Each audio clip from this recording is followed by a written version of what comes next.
name is Morgan. I'm JP. What up? This is my fiance JP. Howdy. He will be here for commentary and How you doing? hearing this story with you guys. For those of you guys who do not know, we have a little bit of an age difference. You guys have been loving his commentary in these true crime vids. X, baby. And I'm thinking I might have found a case that might ring a bell. It might. I don't know though, it happened in Canada. My bell's been rung so many times over the years, it's probably not. But I feel like I've heard of this before, so I feel like surely to goodness. This happened in 2010, so not too long ago. It's crazy that that was 15 years ago. That's crazy. I've not made my mind up of whether I'm going to leave this little tidbit in. Go get her. She's going to knock my computer over. What are you doing, man? Wow, child. Guys, the chaos in here right now is unreal. We have 2 dogs, a cat, and like all kinds of shit going on. I may include this just so you guys can see. Like, a lot of shit is edited out, okay? If you are new here, welcome back, my darling. But if you have not yet, please do make sure that you do subscribe before you leave and turn your notifications on so that you... What the fuck is wrong with me? I can't speak. Fuck, I gotta calm down. And turn your notifications on so that you can become a part of the Morgan Shay Notify gang.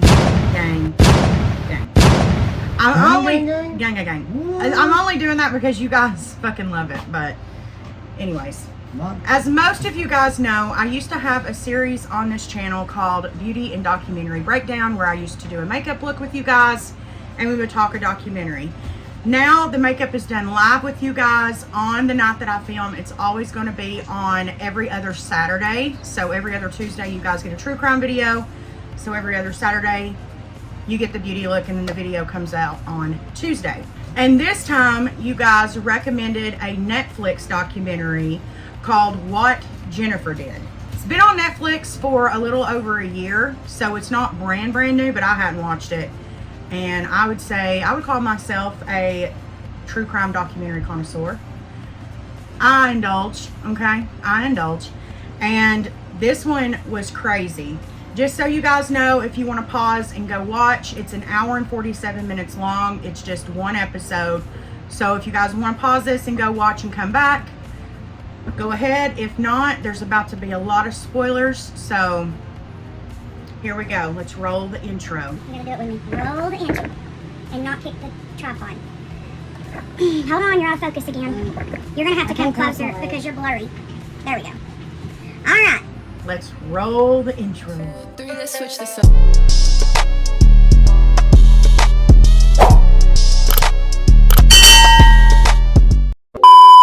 On November 8th of 2010. The beginning of the documentary, this one starts a little different. So it starts with what looks to be a young Vietnamese girl in an interrogation with a detective. I noted in my notes here that from the jump, her body language was giving, I'm not telling you something. It was giving, looking down, fidgeting, fucking doing this with her hands, like literally like she was washing her hands or rubbing lotion in. It was giving, I did this, bitch. You hear a detective say, "Take a deep breath, Jennifer, and tell me what happened tonight." That's how it starts. 911 call, okay? 911, what's your emergency?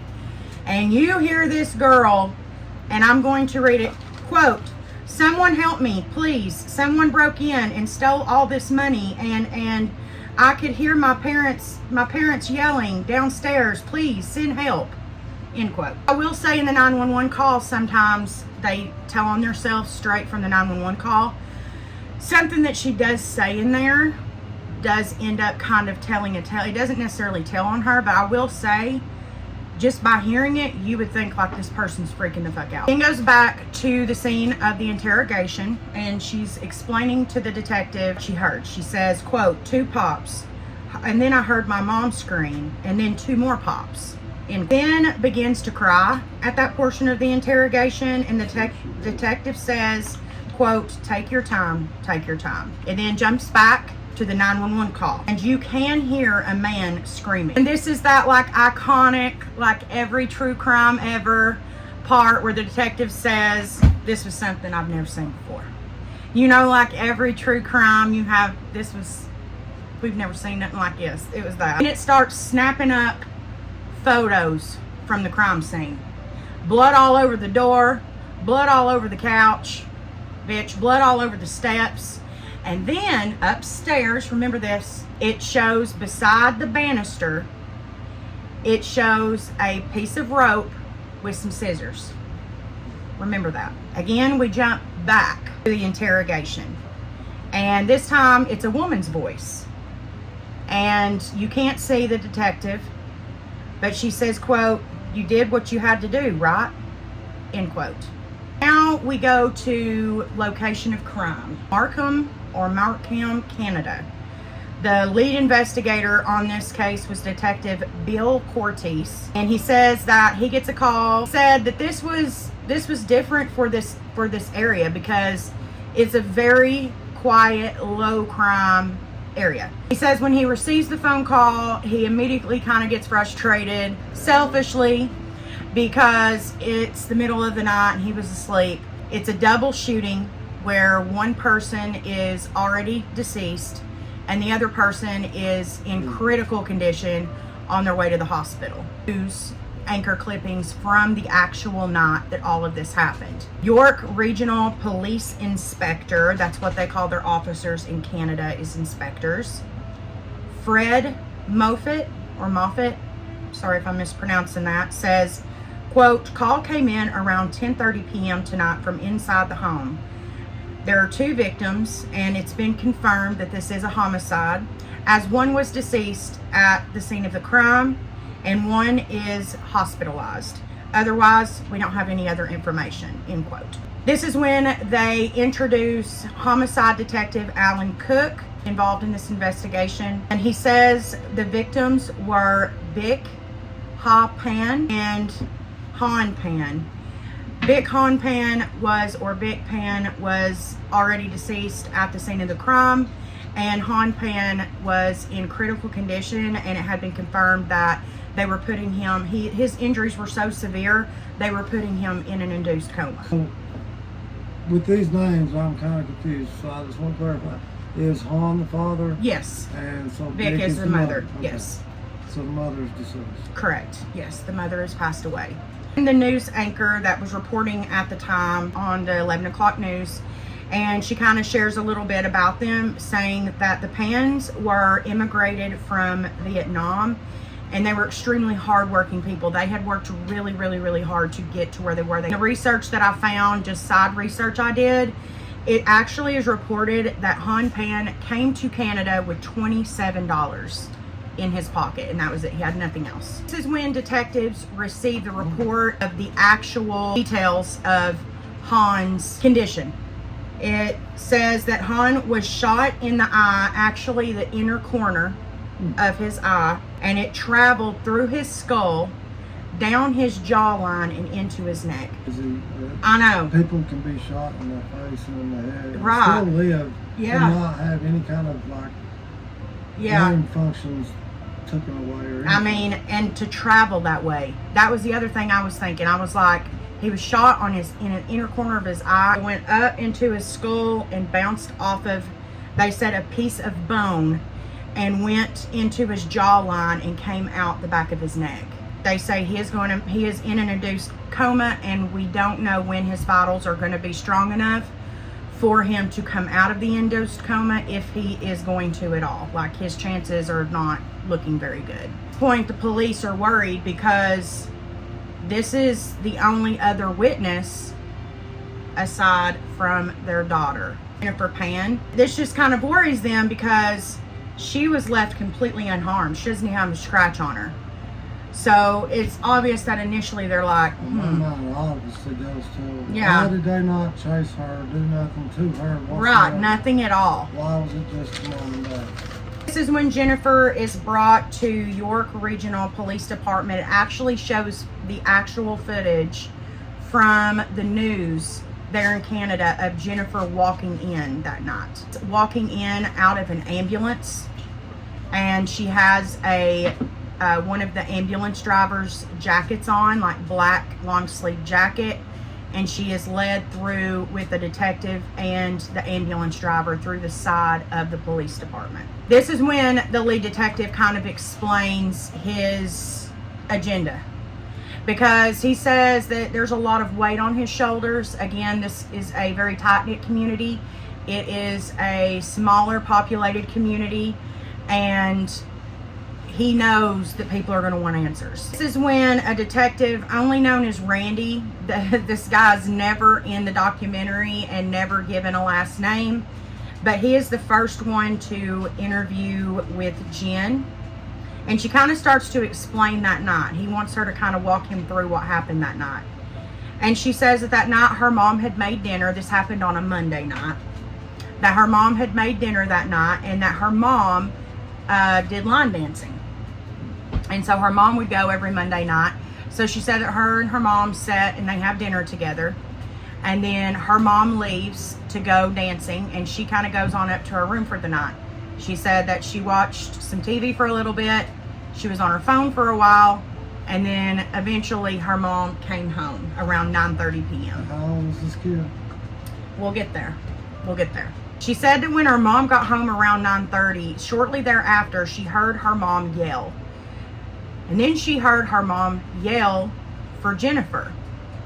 When Jennifer came out of her room, she then said that there was a man there, and he told her, if you do what I tell you to do, nobody's going to get hurt. She said, and listen to this closely, my friends, he then tied my hands behind my back, my upper torso, around the banister. Hard to call police like that. This is when they introduce Victim Liaison Officer Deborah Gladding. Now, what a liaison is when there is a victim who has witnessed something like this. She's there to monitor the investigation, to monitor when they interrogate the victim, and to basically make sure they're okay, and also take them back and forth home. This is when they share Jennifer's age. And I'm going to be honest with you guys, when I was watching this documentary, she looked very, very young. This whole time, she looked very young, very innocent, giving much, very naive. And come to find out, she's older than me. So she was born June 17th. So she's not a child. June 17th, 1986. She's born. So she's 3 years older than me. One day in before 2010, me, I was 20. 10 years younger. So she was 23 when this happened. Yep. So that was 18. I wasn't even 20 yet, because my birthday's not till December 16th. So a 23-year-old gets tied up behind her back to a banister, and somehow Kung Fu Pal untied and caught on. she doesn't untie herself. I'll give you that. She doesn't untie herself. We'll get there. Officer Gladding, remember, she's the liaison. She says that she feels for her, and she couldn't imagine like what that must have been like. For somebody too, if they were truly a victim. Well, again, we're talking about innocent until proven guilty here. So at this point, I'm sorry, they just. but I could tell the way you're acting if you really went through that or not. Come on. Yeah. This is where Jennifer comes up with the 3 black men theory. Now, her theory, until she eventually confessed, and which we'll get into the confession, because a lot of people have a lot of opinions about how they got the truth out of her. So she says that 3 black men were there. She said she didn't hear it, and she don't know how they got in. She does say that one has dreads, one has a Jamaican accent, which makes sense because where she lives is highly populated with Vietnamese immigrants and people from Jamaica and the Caribbean. This is where they kind of talk about the Pans and who they were. They worked really, really fucking hard. Like, they had absolutely nothing, and worked up to where at the time Nick was murdered and Han was shot, they had already paid off their home. Their home was paid off. They both had 2 paid off vehicles. The mom drove a Lexus and the dad drove a Mercedes. The dad worked in engineering and the mom worked in robotics. They had worked really, really hard to get an education once they came to Canada and to have a very, very good life. And they lived very modestly. Like, their home was not a big mansion or anything. It was a very modest home, and they lived a very modest life, where they kind of start to come up with, okay, what could have been someone's motive? You've got these two immigrants who seem to just work and come home. Not have a lot of money. Well, no, they do. Yeah, but they don't seem to right. have a lot of money. They live very modest. They don't seem like the type of people, No, what I've heard, not at all. to have gotten out here and made enemies and pissed people off. Right. Crossed over drug dealers or whatever. I mean, just seems like very out of the way for somebody to have that kind of motive to do that. 100%. And also, you got to think, they go to work and come home, and the only other thing is that Vic goes line dancing once a fucking week. Like, they, and so the cops are kind of just like grasping here. They're like, well, maybe because they drive Lexuses and Mercedes, like somebody followed them home. Like, could have Han, this was another one of their theories, maybe Han got into gambling and maybe had some debt from gambling. Like, it's a possibility, but I doubt. Yeah, they had nothing. They didn't. Because they wouldn't kill him at first. They would break a leg, a finger or something. Right. So, hey, you got this much time. They wouldn't just go straight up and kill him. Exactly. They're not getting paid. Exactly. And more importantly, though, here's this thing. In the interrogation, she said that the guy kept screaming at her dad, you lied. Where's the money? You lied. You lied. So this is why the police were really kind of going with maybe gambling debt or something, because this is really all they had. And then police start to do the investigation that night, and they're like, well, wait a minute. Here's they had a $2,000 camera with a bunch of gear in the closet, not taken. None of Vic's jewelry was taken off of her person or her collection.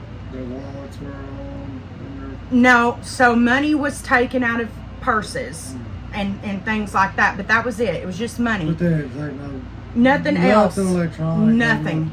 The TV was left, which was a newer flat screen at the time.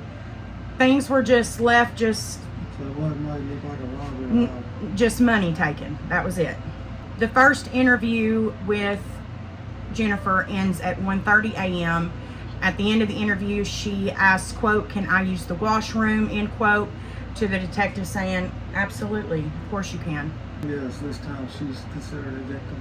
Right. I mean, of course, they just happened. At this point, the liaison officer comes back in, and she says at this point, she walks Jennifer out from the interview and is walking her to the car and says that she's very, very quiet. And the liaison officer said, I didn't say anything or bring up any conversation because, again, I couldn't imagine having just watched both of my parents. One, has been killed, and the other may not survive. And this is when they talk about the whole community losing their fucking minds. And I do mean losing their shit.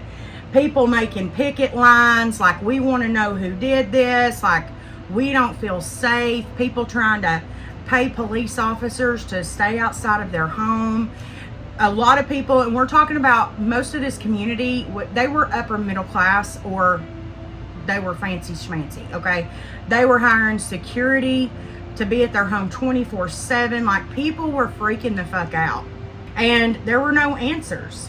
So at 9:30 the next morning, the lead detective gives a briefing to all of the detectives. And he said, I didn't leave any detail out. I gave them all of the information that I had, and I told them start canvassing and canvass hard. So this is when a widespread canvass starts, asking anybody if they knew anything. And this is when they flash over to a long-term family friend of the Pans. Her name was Hong, and she says in the documentary that she used to come over all the time for dinners, and that they just all seemed completely and totally normal and like just a a great family that was very loving. And she said she knew, and she told police, there's no way that Han is involved in any type of gambling or anything like that. He's not that type of person. Also said that she told officers, because officers suggested that he may be some type of undercover gangster, and she was like, absolutely not. This is when the chief of York County, or whatever they call it in Canada, of the town, he does a press interview. And this is where he kind of describes what happened and what they know so far. 6 hours into canvassing, so same day, 6 hours into canvassing, they learn of Danny Wan. Danny or Daniel Wan is a known drug dealer, and they learned that he was recently in a relationship with Jennifer. Her first instinct was, well, okay, maybe this may have to do with the drug deal, because it was said that Danny had been kind of roaming around the Pan's residence. So they thought maybe that since Danny was in a relationship with Jennifer, maybe he didn't pay for drugs that he got fronted or something like that. And the payback was to attack Jennifer's family. On day 3, this is when they do the original interrogation of Danny Wan.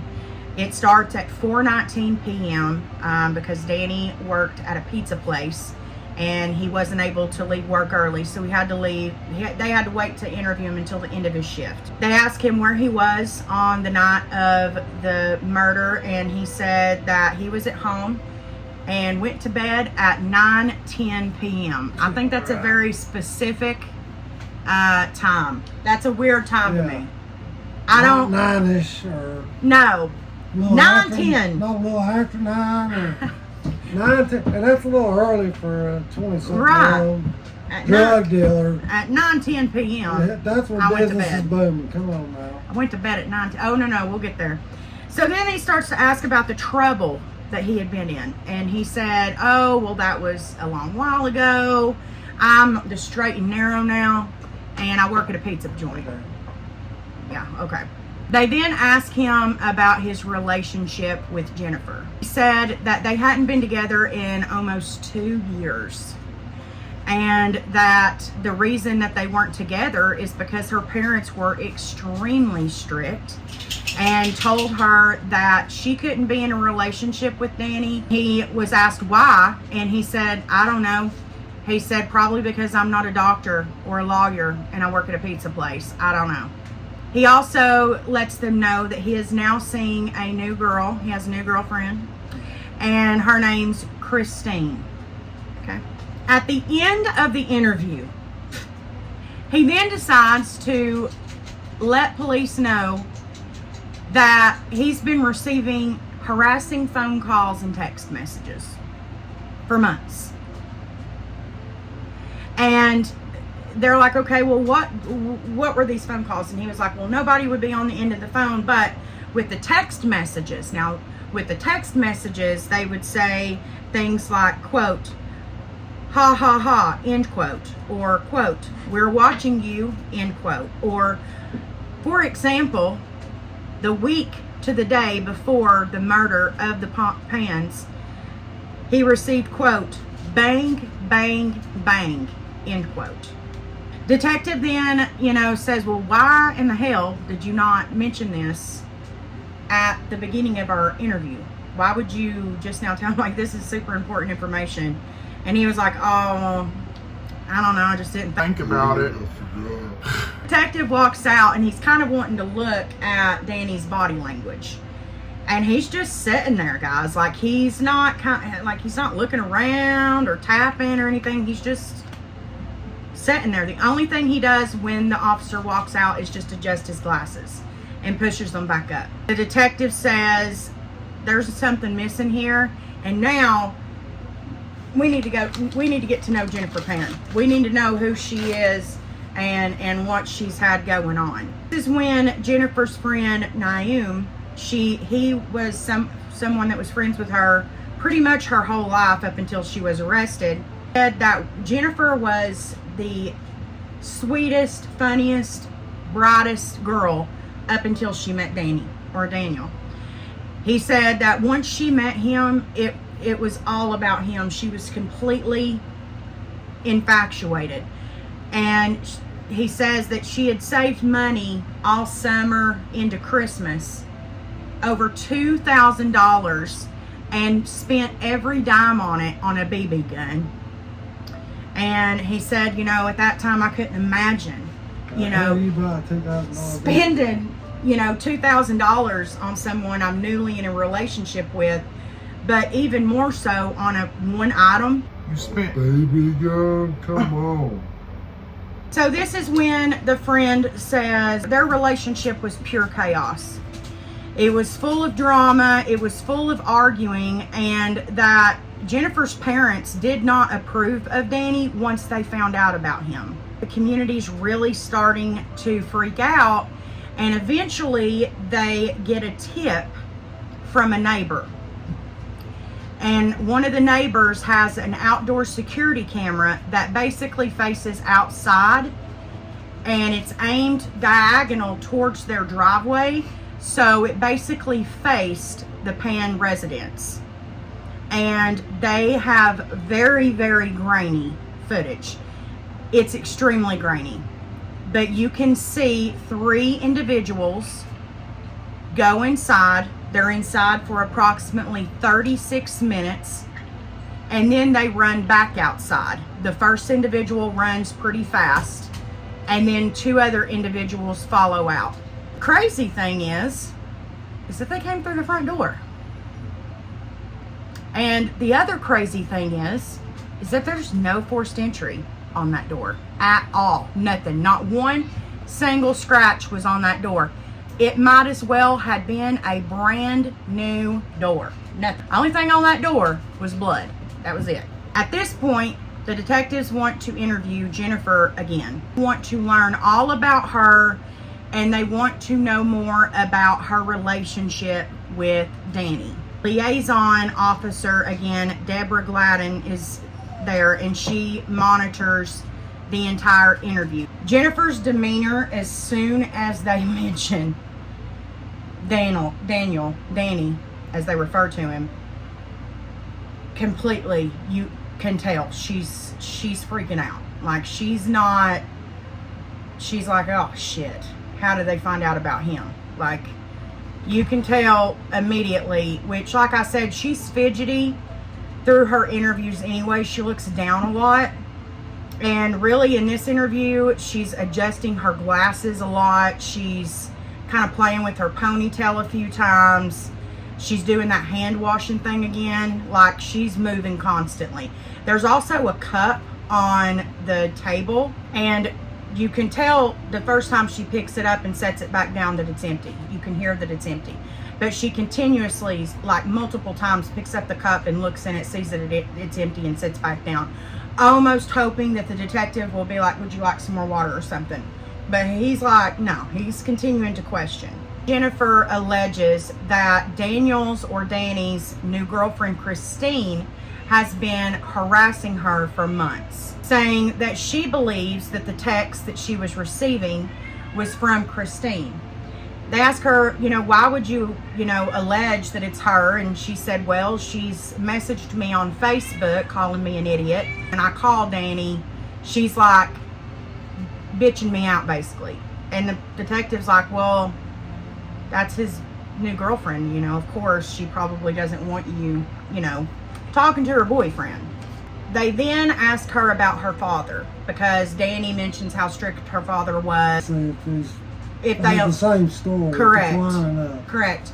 Because Danny had mentioned an alleged ultimatum that Han had given Jennifer, that either she had to leave Danny, or she would have to leave the family. And so she confirms that allegation and said that she chose her family and she chose to stay and to take care of her parents. They then asked, well, what happened, and she said, well, they found out that I was talking to him again, because of my phone. And so they took my phone away from me, and then they started taking me places I had to go, like my piano lessons and different things like that. 2301. Yes. And so this is when they flash over to an interview in the documentary with her piano teacher, Fernando. And he confirms that her father would be taking her to piano lessons. He would pick her up and drop her off. And he said that she was the best of the best when it came to playing piano.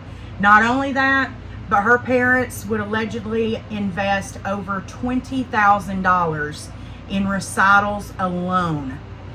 I mean, they invested a lot of money, not counting the piano that they bought for her to play at home, but her lessons, the recitals, the competitions. They invested a lot of money. Yes. The piano teacher then shares a time that Jennifer's dad dropped her off at piano practice, and she burst out into tears. He said that she started sobbing and said that her father will not let her see the love of her life, and that she just wants to be able to talk to her boyfriend. And I think that that's crazy that it got to the point to where she was like crying to her piano teacher, because it's probably the only person that she had like physical interaction with aside from her parents. Well, maybe they were super strict, but they had the best of intentions for a kid. I mean, that's crazy. Water was somebody that was going to drag her down. That's crazy. But yes, she was an adult. She should have chose to leave and be an adult. Yeah. She then starts talking about, you know, the judgment that her father had placed on Danny. That he said, you know, quote, "You're not going to be with a cook," end quote, and wanted her to be with someone that he felt she deserved. He felt that she deserved more than that. And he knew about Danny. Of course, he had looked into Danny and his past, and he knew what he had been up to. Jennifer had wanted to be some type of clinician or something, but the father said that they weren't very successful and didn't make much money, and so he wanted Jennifer to be a pharmacist. He also said that his standards were extremely, extremely high, and this is when it flashes over to that friend, Nigu, who says that that was normal. He is also from parents who had immigrated from Vietnam to Canada, and he said that that whole area that they lived in was of that type of community. He said that Vietnamese parents do have very, very high standards of their children. He also said that the school that they went to, high school they went to together, it was very prestigious, and that all of the kids got extremely good grades. Like and he said that Vietnamese parents only expect your grades to be of A plus straight A's. And he said that Jennifer was very far from that. Like, she was not top of the class. She never made honor roll. She just wasn't the brightest in school. When Jennifer drops the first big bomb, and she says it like I tell you it's Taco Tuesday, okay? She says that she had been lying to her parents about have been going to university. So for 4 years, people, for four fucking years, she had her parents driving her to Toronto, dropping her off at this university. She's in school for hours, and then picking her up and bringing her home. She went so far as to purchase on the internet a $14.99 false, fake diploma. I didn't even know you could fucking do that, bro. And it literally said that she had a bachelor's in science. Y'all, I can't. And she said during that time she would go and visit Danny at work or lollygag or just hang out at the school. She said she made friends while she was there. I guess just hanging out in the fucking line. I don't know what the fuck she did. Felt like that was her only option. She didn't get into college. Also, to mention, her parents had been giving her money to go to college. Yeah. And they had to pay for her car. yeah, and this is when police start to wonder, okay, well, what other lies are there?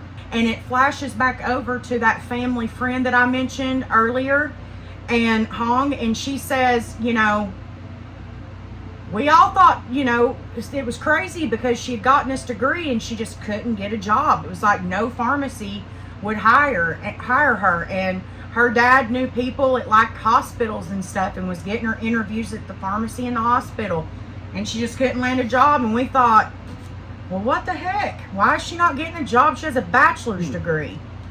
Well, then they talk about the 911 call, and they start to inspect it piece by piece by piece.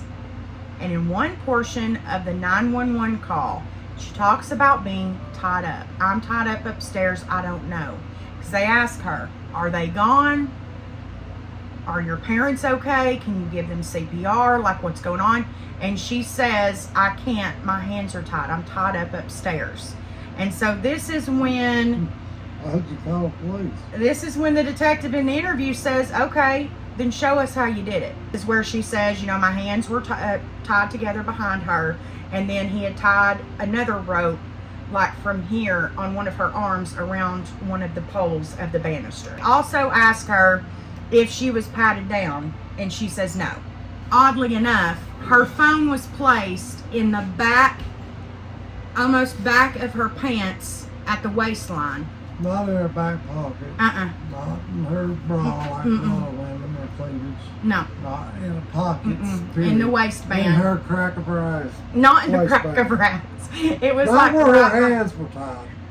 And she was able to tell that she was hitting 911. About 5 inches from her crack is where it was. Like, it was almost on the side. But how do you know what numbers you're dialing?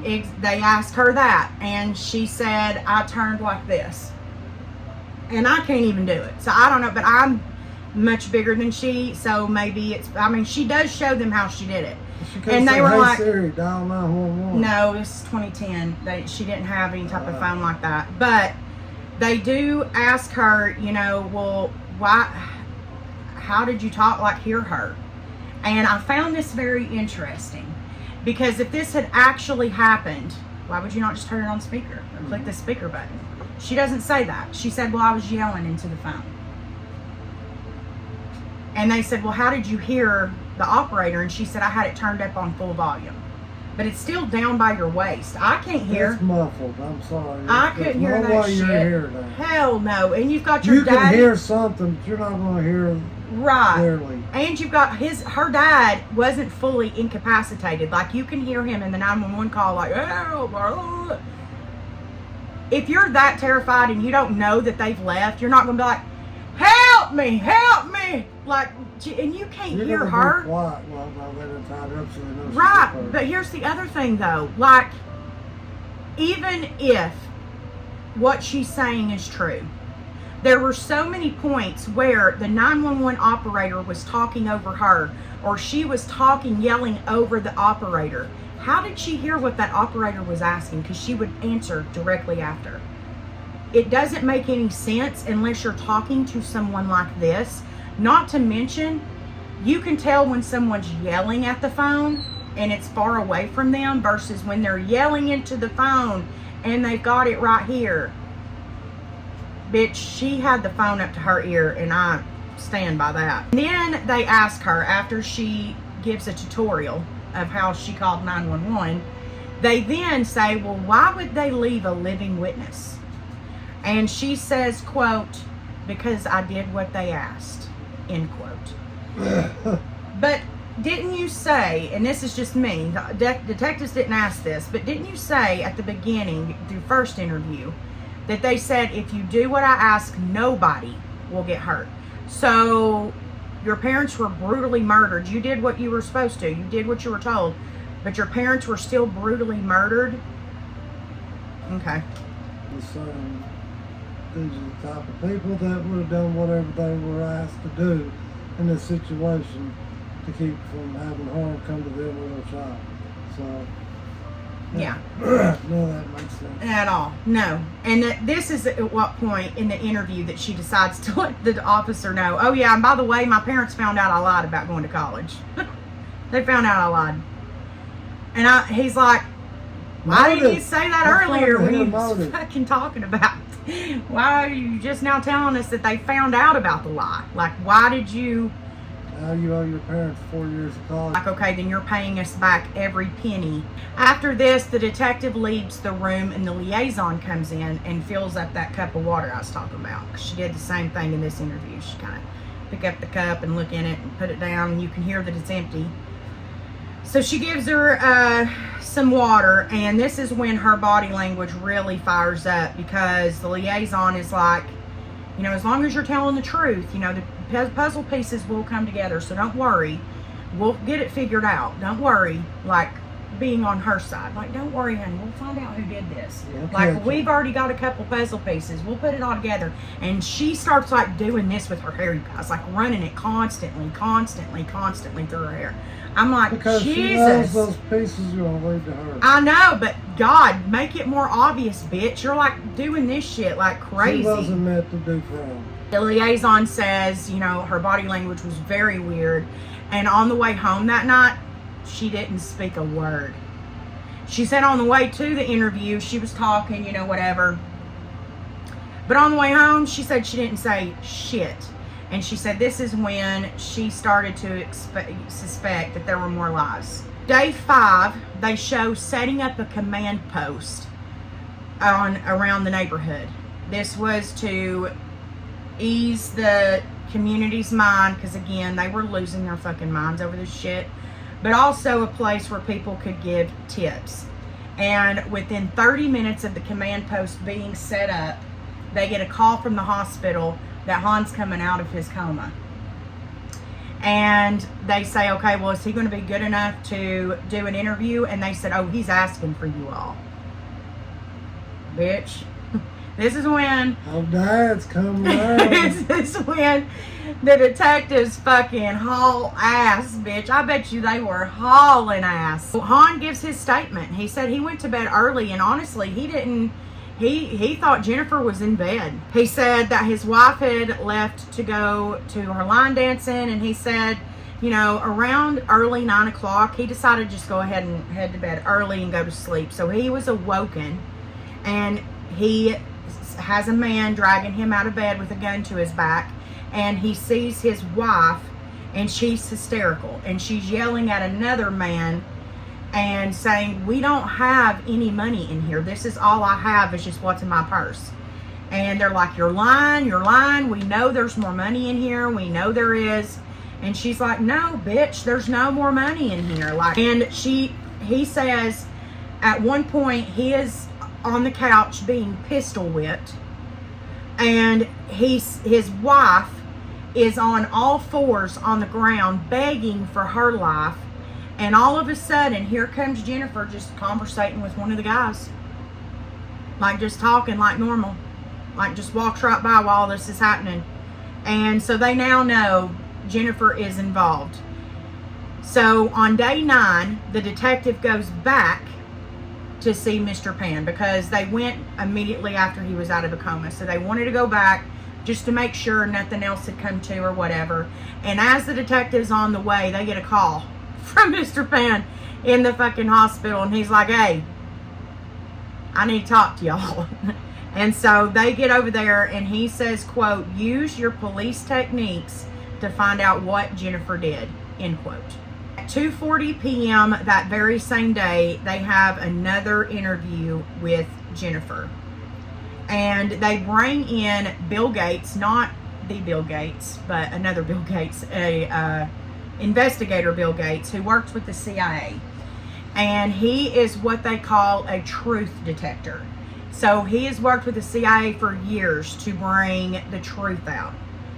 Now, at 4:23, he tells her, you know, because up until this point, it's just been like shooting the shit, like talking about how he used to do piano. And that is a big truth interrogation technique, is to like become your friend type shit. And that's what he's done. And so he tells her, listen, I do truth verification. And also, this is where the lead detective lets you know in the documentary, oh, and by the way, in Canada, this is a big deal, guys, so listen up. You can lie during interrogation. You can tell straight bald-faced lies. So this man then goes on to tell her that there's satellites that roam, and they do x-rays of houses. So they can see who's inside, how people are moving around inside, how people come inside, and bitch, she starts freaking the fuck out because he's like, we know you're involved. Like, we already know, you just might as well tell us. Now, people, there is a lot of shit to say about this, you guys, and people do not fuck with it. And also, the jury didn't fuck with it either.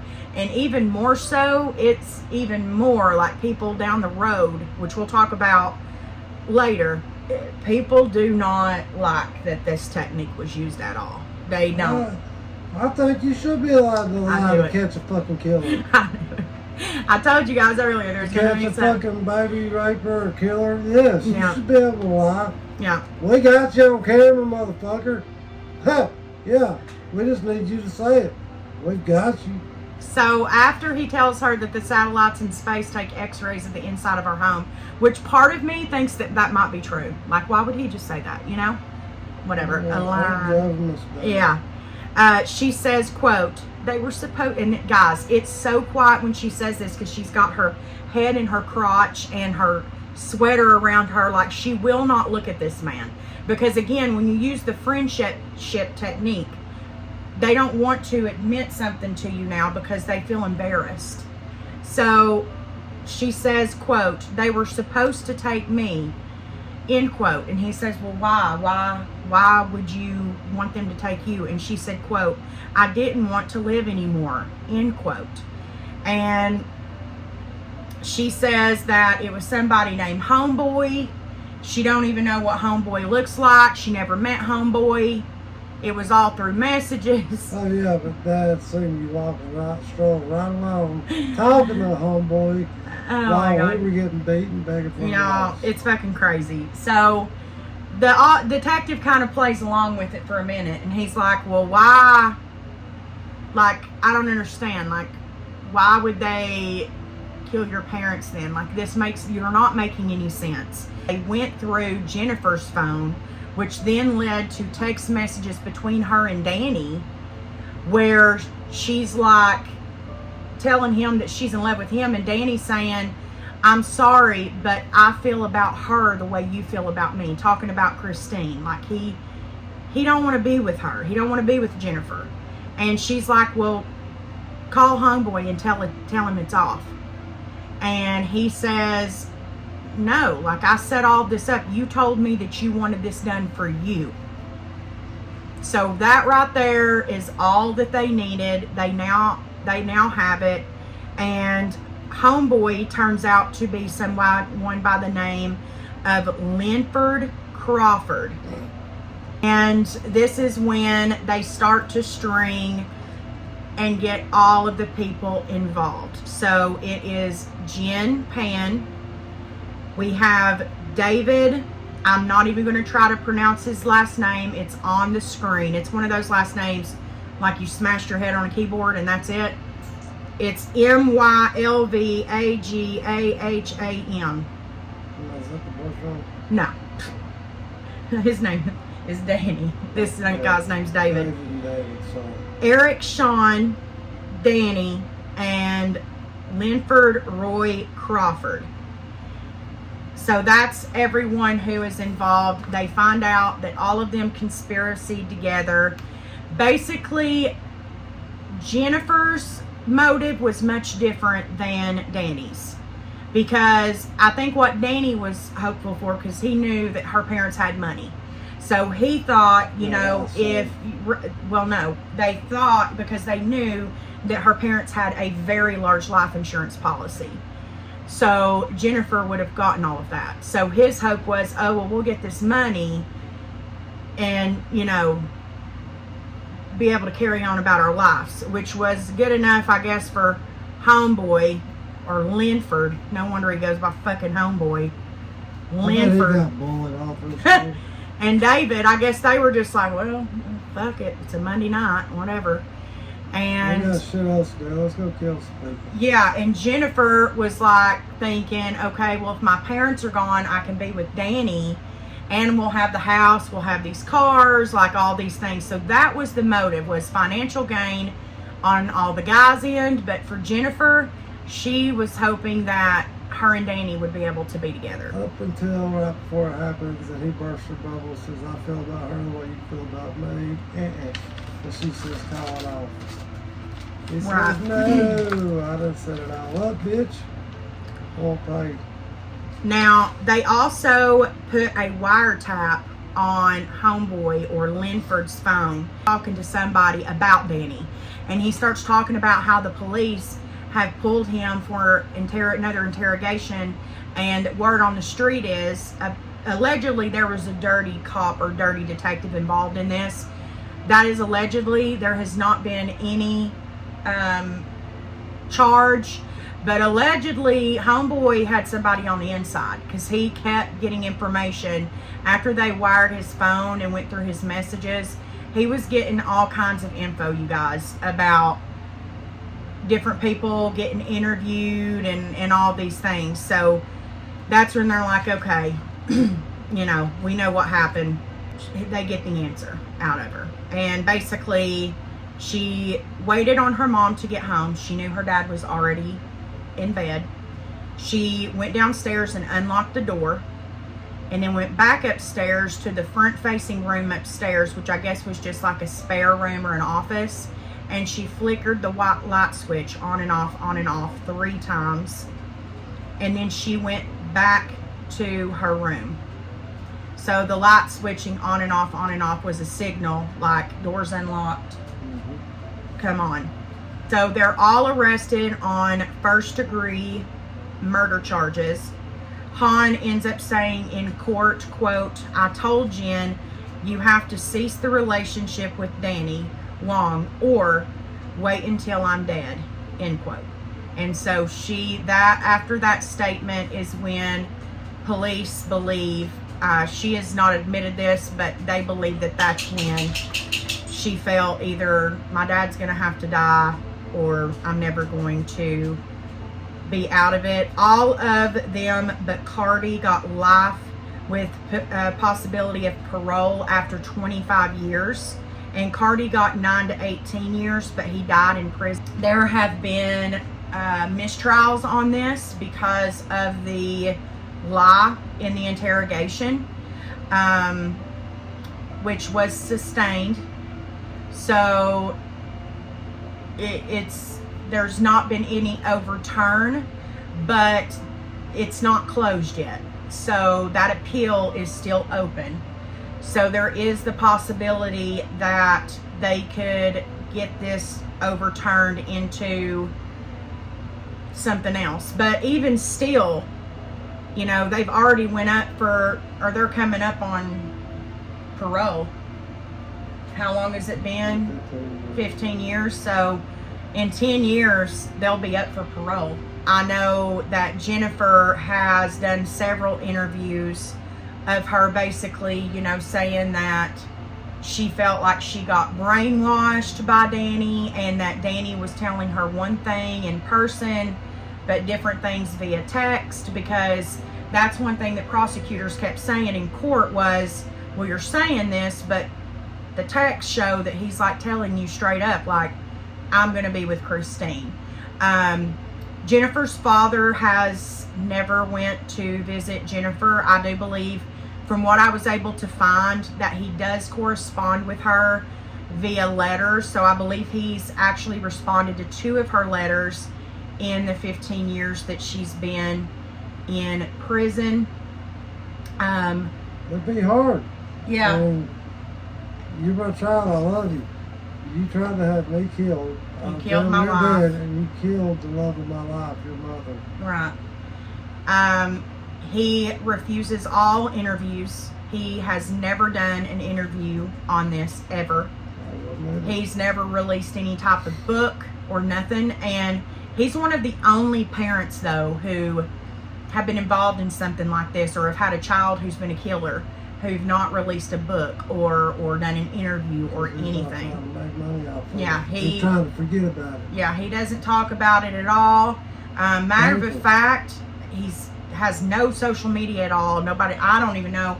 Like, the most recent thing that anyone said about him is that he had a gym membership in Toronto. So, I don't know, but that's the most recent. But that is the story of Jennifer Pan, the murder of Vic Pan, and her attempted murder on her father, Han Pan.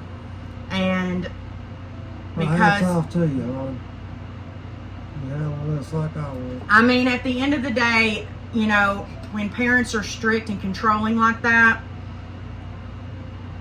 there's never an excuse to murder them. That means you need to put your big girl pants on, go get a fucking job, Move out. and move the fuck out. You're Like, 23. You could have moved out 5 years. yeah, there's 5 no years prior. excuse for that shit. While they were giving you money, hell, you could have Could've gotten a saved that house. money up and You're got right. something.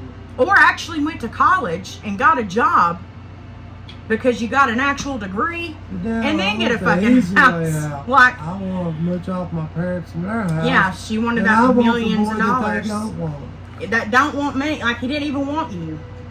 It's so weird. Anyways, highly recommend that you guys watch it on Netflix. I will say they kind of drag it at the end.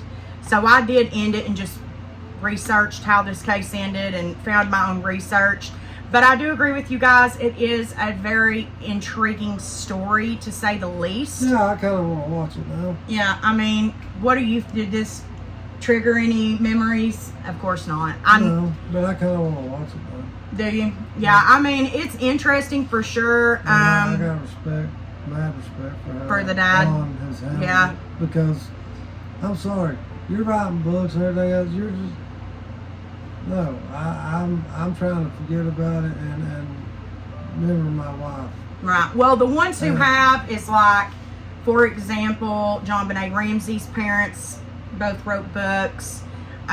Also, Jeffrey Dahmer's father also wrote a book. People are making money writing books. But like, here's the thing: if my kid was like literally like eating on people, like eating their bodies and like storing them in fucking buckets in the house So hell no, that ain't my kid. and murder all these, I would want to move to Never Never Land and just change my name to Peter Pan and act like I never had a life outside of that. Like, holy shit. Anyways, thank you guys so much for watching and hanging out with us. Let us know down in the comments if you've seen What Jennifer Did.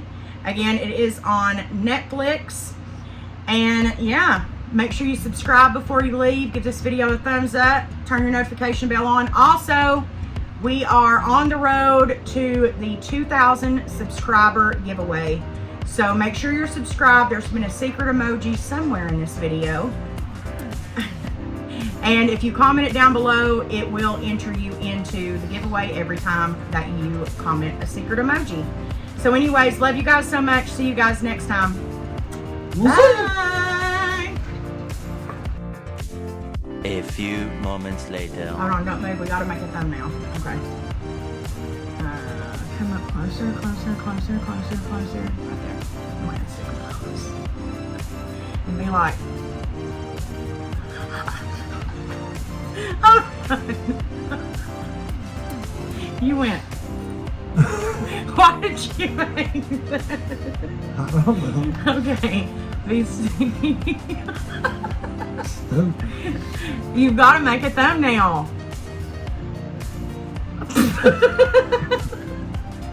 Come on, for real. Last one. Let's like fucking do this shit. Pull your necklace out. It'll look better. I'm hungry. I know. God dang it. Okay, we're done.